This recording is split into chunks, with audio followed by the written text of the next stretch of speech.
Okay. Good morning, ladies and gentlemen. I'm Nornisa Sabrina binti Azman, your chair of the meeting today. Welcome to our 23rd annual general meeting of Erudite Holding Berhad. This will be our first fully virtual AGM conducted via live streaming and online voting using remote participation and voting facility. This is a facility being used as the precautionary measure meets the COVID-19 pandemic as your safety. It's very important to us to support the government advice against having mass gathering to combat with the spread of the virus. So before we proceed with the morning proper meeting, can the secretary confirm that is a quorum for the meeting? Chair, I confirm that there is a quorum for the meeting. Thank you. With the requisite quorum be present, I call the meeting to order.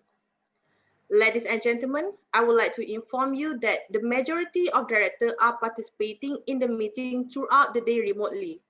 This is in accordance with guidance of the conduct of AGM listed issued by the Securities Commission. Let me introduce the participant of this meeting. With me today at the broadcast venue is Ms. Nur Shamimi Izzati binti Muhammad Kamal, the Chief Executive Officer of the company, Ms. Maria Atika binti Abdul Rahman, our company secretary, and Ms. Fatini Izzati binti Muhammad Nasir, the Chief Financial Officer of the company.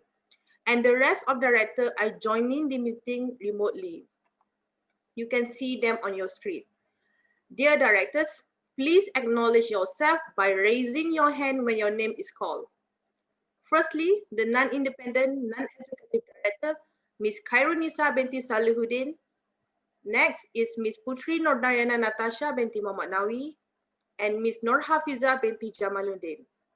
Next, our independent non-executive director, Ms. Nurul Natasha Izzati, and finally, Ms. Siti Noraisha binti Muhammad Fauzi. Thank you. I would like to convey the apology from Ms. Nur Aisha Hira binti Sabri for not being able to attend this meeting due to the different time zone in Oslo. We also have auditors Merz, Ernst and Young at meeting today. Time, we also welcome the representative from minority shareholder at Watchdog Group. The company issued the notice of on 4th July 2020 regarding on the 23rd AGM and subsequently due to the extension of MCO by the government. The notice of the meeting had been circulated within the prescribed period with the permission as I take it, read and proceed with the agenda properly. Based on the report issued by the appointed chair registrar of this AGM, Tricol Investor and Issuing House Services Sdn Berhad, a total of 497 members comprising shareholders, proxy and ordinary representative representing approximately 6 billion ordinary share of 76.89% of the total paid up share of Erudite Holding Berhad.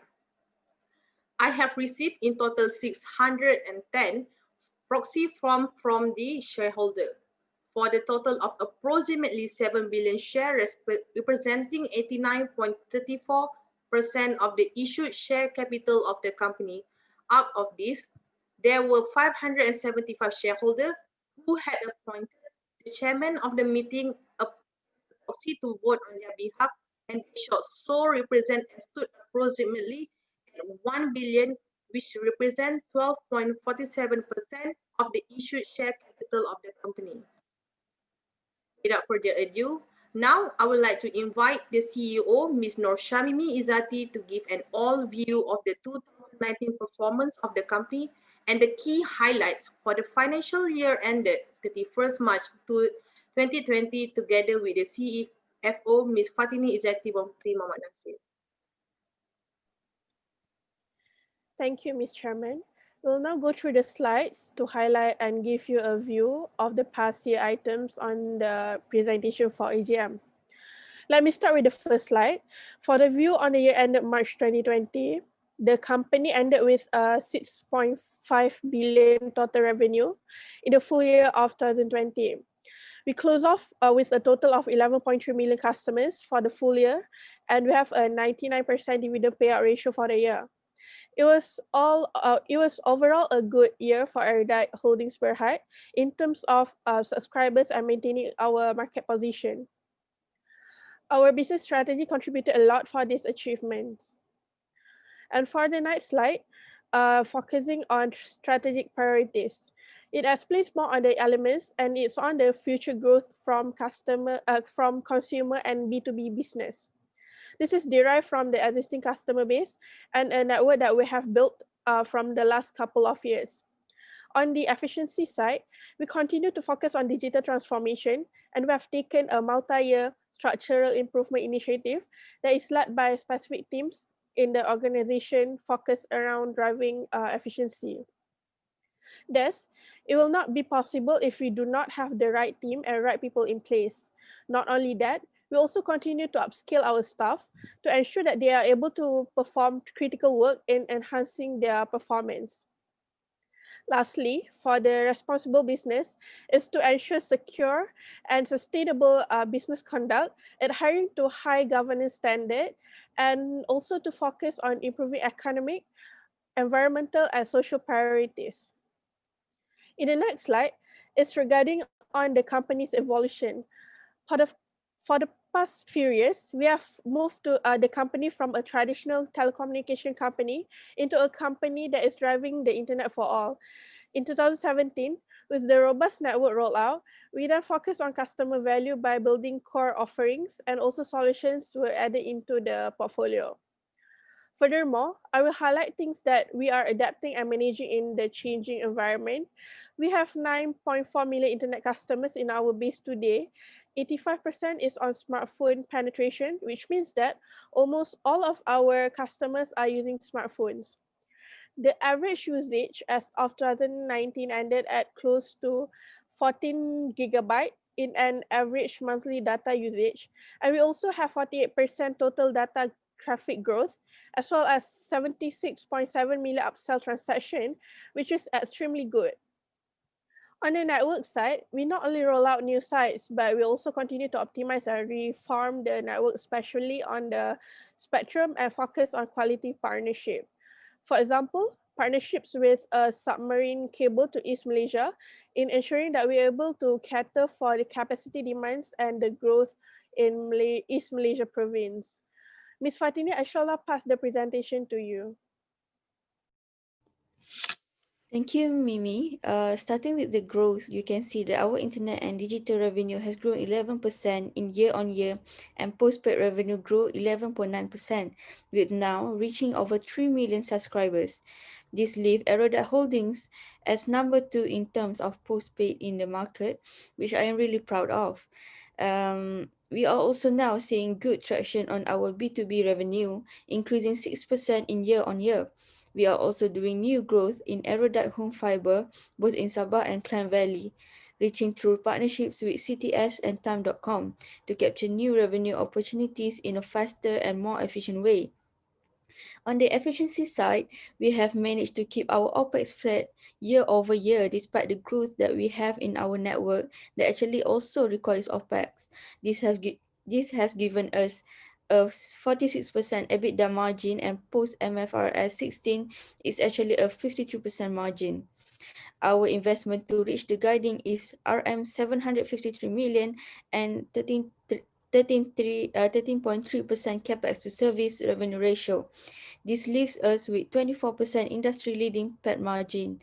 On digital transformation, we reached 3.8 million users on MyAerodot, which is actually a 24% increase in monthly activities year on year. We also introduced a new operating model innovation by transferring into a new IT common delivery center.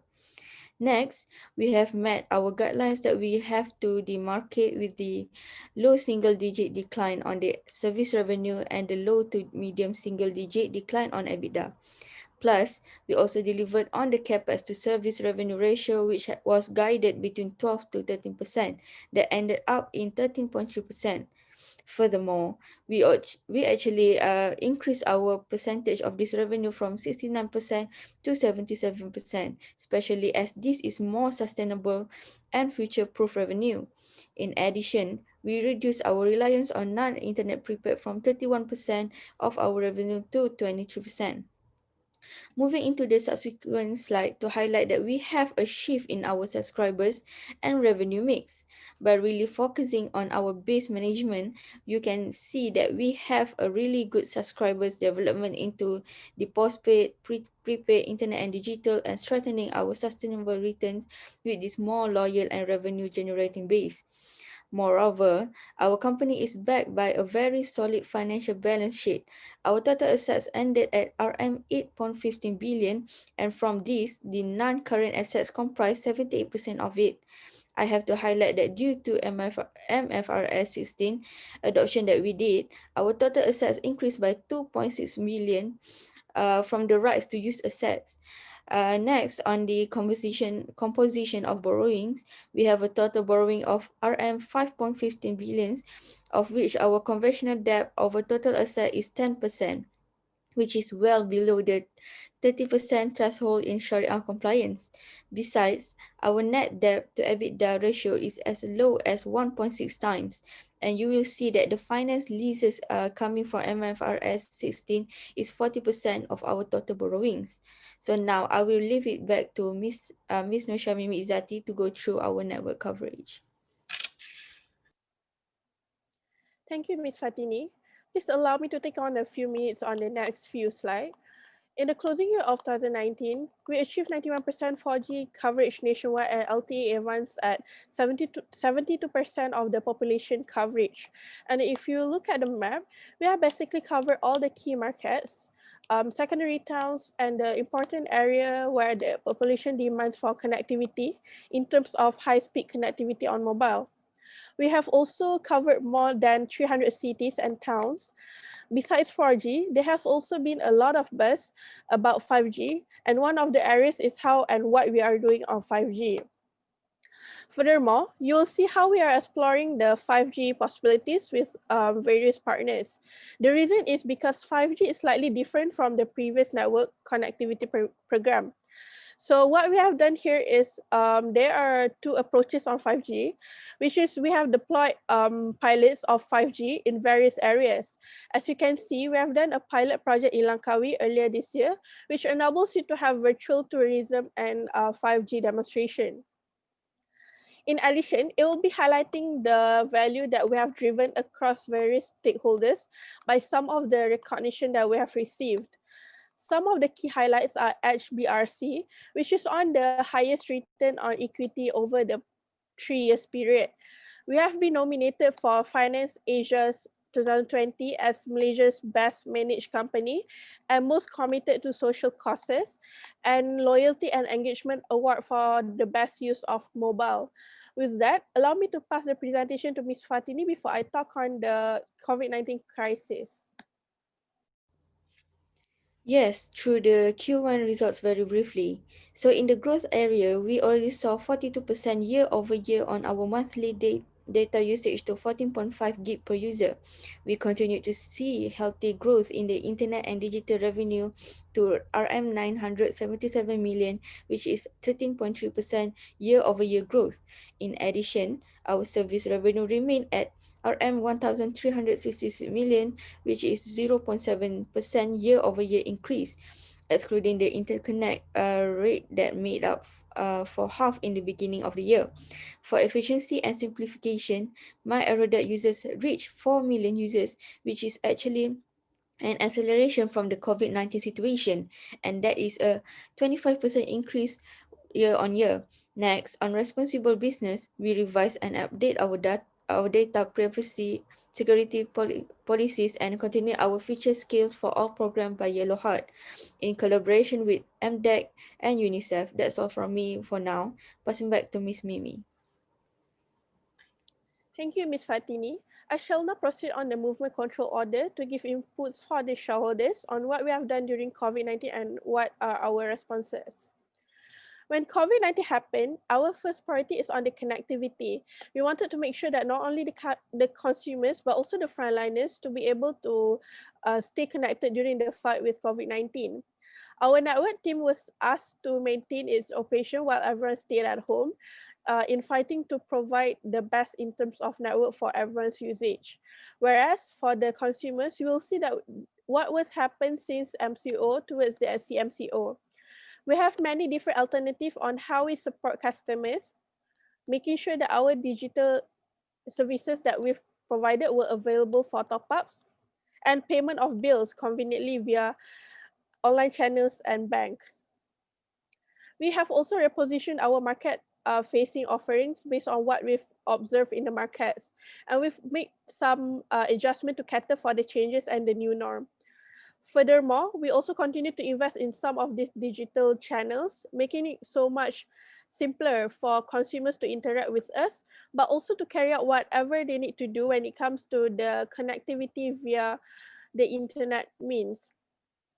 You have also seen what we have taken out some of the products plans, particularly to the SME space and broadband connectivity as more people work from home. We've been providing broadband connectivity for SMEs to take out for their staff and employees so that their sales force could continue for our consumers. We have continued to have new product propositions out there targeting for insurance and care for our customers.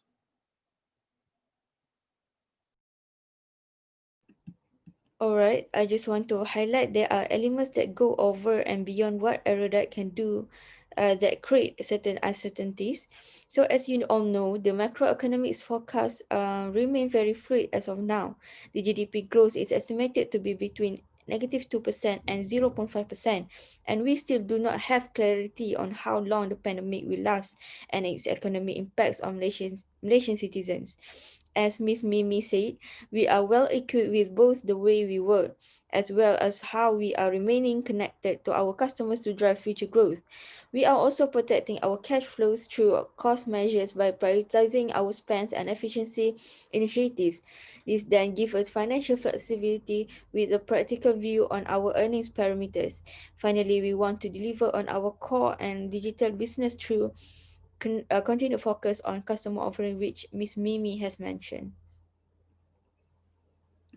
Therefore, to summarize the presentation, we would also like to give a thank you note to all of our frontliners and those who have been supporting us during COVID-19.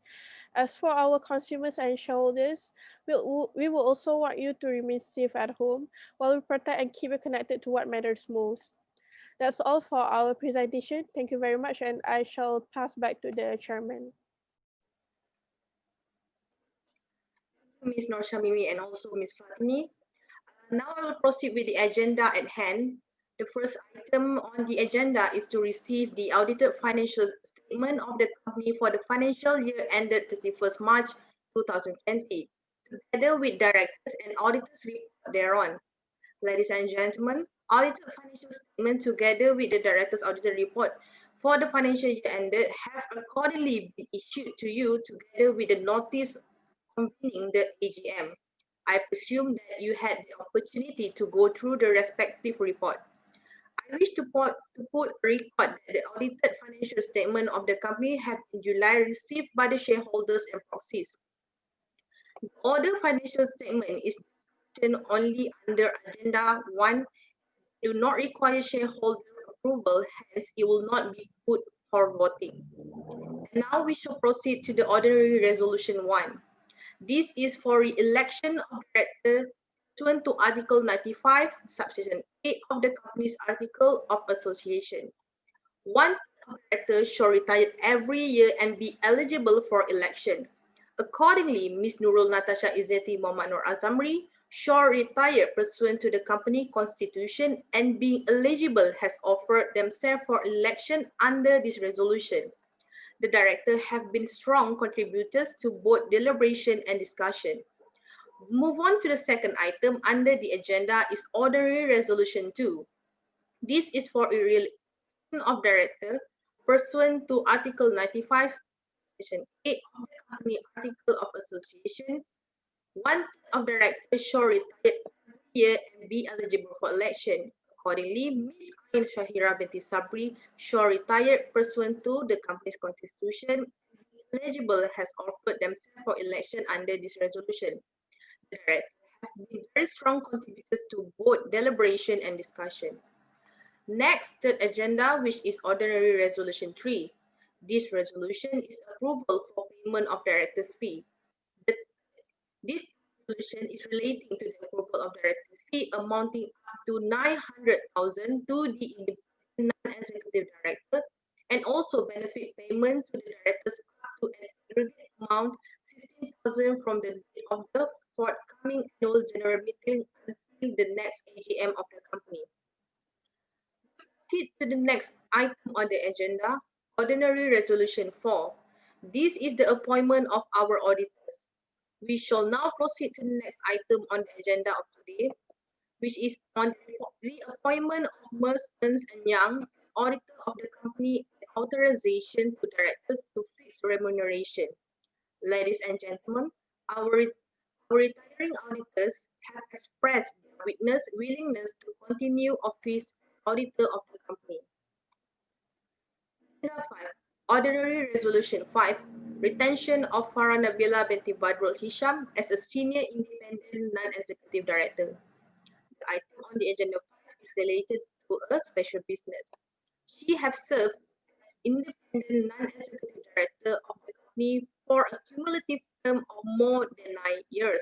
Shall continue to act as an independent non-executive director of the company until the conclusion of the next AGM in accordance with MCCG.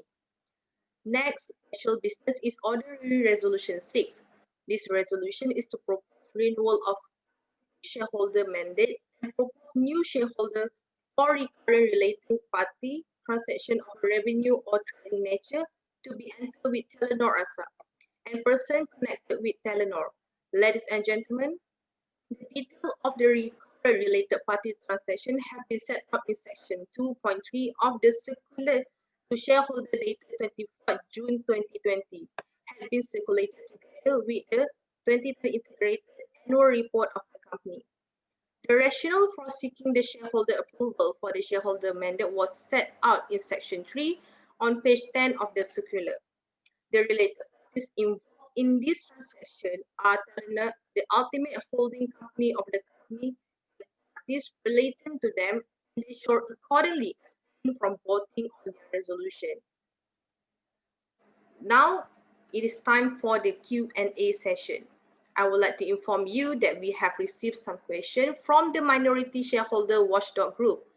I would like to thank the MSWG for submitting this question. Thank you, Nisa. So let me please take a couple of questions from MSWG together with Fatini. For the first question, is around blended average revenue per unit, ARPU, remain relatively resilient at 40 ringgit, comprised of stronger internet revenue mix? Postpaid and prepaid internet subscribers increased to 9.7 million, representing 85.9%, and 11.3 million subscribers.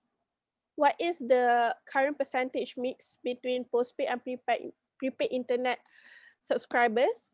Is there an optimal mix and optimal ARPU level, and what are the measures being taken? So postpaid and prepaid internet customers actually represent about 26.9% and 59% respectively of total subscribers mix. While it's hard to state an optimal mix and preferred ARPU, we believe that our strategy is to focus on sustainable postpaid and prepaid internet base fueled by relevant and personalized bundle offers that will pave the way for revenue growth and stronger ARPU in the mid to longer term. On the channel side, there's a lot of channel transformation taking place, and this is the initiative to modernize channel readiness, as I mentioned earlier, to support our internet growth ambition and to provide consumers option on subscribing for this affordable worry-free internet plan. These measures effectively improve revenue mix quality and set a solid foundation for service revenue, resilience, and growth opportunity. Ms. Fatini would like to take the second question. Yes, question number 2, which is related to the global COVID-19 pandemic and navigating in these difficult times. And to what extent has it impacted business and how we are preparing ourselves to face the new business landscape? So we believe it is too early to share the exact impact, and we will get back to that in our Q2 results. However, we do see slower revenue development due to COVID-19 related impact on travel and closure of stores and dealer touchpoints. As for the effects of the COVID-19 pandemic emerge and economic activities resume, we are taking a practical view of our business and protecting cash flow through cost measures and financial flexibility, with a practical view on earnings parameters for the remainder of 2020. Thank you, Ms. Shamimi and Fatimi, for the answer to the MSWG question. I hope we have answered this question to your satisfaction. I shall pass it over to Shami for the next question. Okay, so the question is, we understand that Aridat will not be giving outdoor gift vouchers this year. So would the board consider to give the shareholders Aridat e-vouchers instead? So due to the current situation, basically there will not be any distribution of EGM door gifts physically or electronically this year. We also need to make sure that we prioritize our resources to ensure that customers and frontliners can stay safe and connected during this period. In this respect, Aridat has already given free 1 gigabyte daily between 8 a.m. till 6 p.m. and COVID-19 insurance coverage to our customers during the MCO period, amongst a list of other COVID-19 initiatives with which we believe will benefit our esteemed shareholders, who are also our customers and Malaysia society at large. All right, thank you, Ms. Shamimi, for the answer. We have now already answered all the questions from MSWG and company shareholders. With that, ladies and gentlemen, we shall proceed to the polling session. In my capacity, a chair of the meeting, I hereby demand a poll to be taken on all resolution pursuant to the company article of association. I would like to inform you that the company has appointed Trico Investor to conduct the poll voting electronically and the securities number the scrutineer to verify the poll result. Please note that the voting session was open for about 10 minutes and another 10 minutes for the scrutineers. I would now like to invite the representative of Trico, Ahmad Faris Shazwan bin Ahmad Zaki, poll administrator, to brief all of you on the voting procedure. Okay, thank you, Mr. Chairman. Okay, I am the representative from Trico, acting as the poll administrator for the conduct of the online voting via Trico remote participation and voting via RPV application. The steps for you to cast your vote remotely are as follows. You do not need to exit from a live stream meeting. Instead, click on the corporate exercise or corporate event button on the left side of the screen and open the link in the new window. Under the new window, select the corporate event for the relevant company remote voting Erudite Agent 23rd AGM.